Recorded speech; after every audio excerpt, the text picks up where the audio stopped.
Yan ang ebidensya, kitang-kita natin ng ugat. Napakadami. Tayo ay magpo-propagate ng basil dahil matanda ng kanyang puno ay baka mamatay, mauubusan tayo ng similya. So kukuha na tayo ng cutting. Yan, apat lamang ang ating po-propagate. Pagkatapos nating makakuha ng cutting sa mother plant, yan, bali siya ay apat. Ngayon nating umpisa na pagtatanim at atin munang tatanggalan ng ibang dahon para mas maganda at madali siyang sumuloy.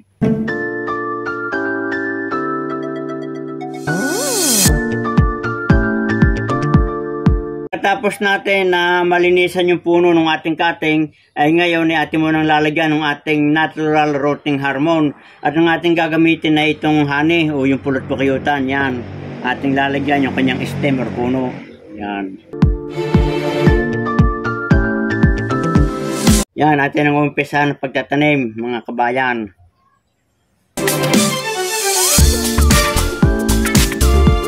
Yan, ito mga kabayan, natapos na nating maitanim yung mga cutting, ay ngayon hindi na muna natin didiligan at tag-ulan ay napakabasa ng lupa.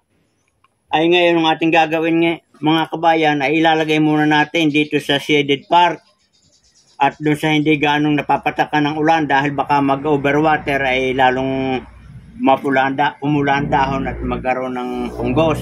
So yan, atang ihintayin na ang isang buwang mahigit kung ito ay magkakaroon ng sarili. Kabayan, pagkaraan ng mahigit na isang buwan, ito na ngayon ang resulta ng ating itanim na cutting na ating basil o sulase.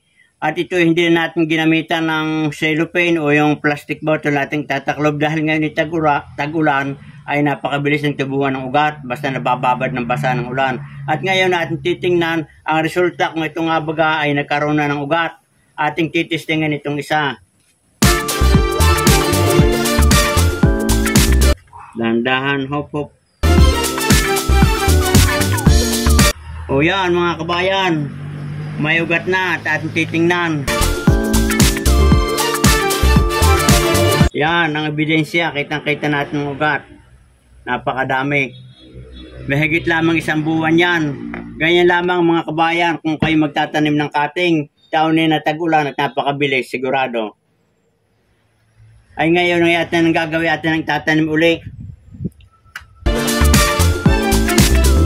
Yan, ito mga kabayan. Ang ating gagawin naman dito, pagka malaki-laki na ng kaunti, ay atin ang ililipat sa malaking poly bag para makasipsip ng madaming nutrients at dumami yung kanyang lupa at lalong mabilis ang paglaki nitong ating basil. So, ganyan lang mga kabayan, ang pamamaraan, inyong tuladan doon sa mga bago pa lang na naghahalaman at wala pang karanasan, sundan nyo yung aking ginawa at kayo makakapagpadami ng halaman.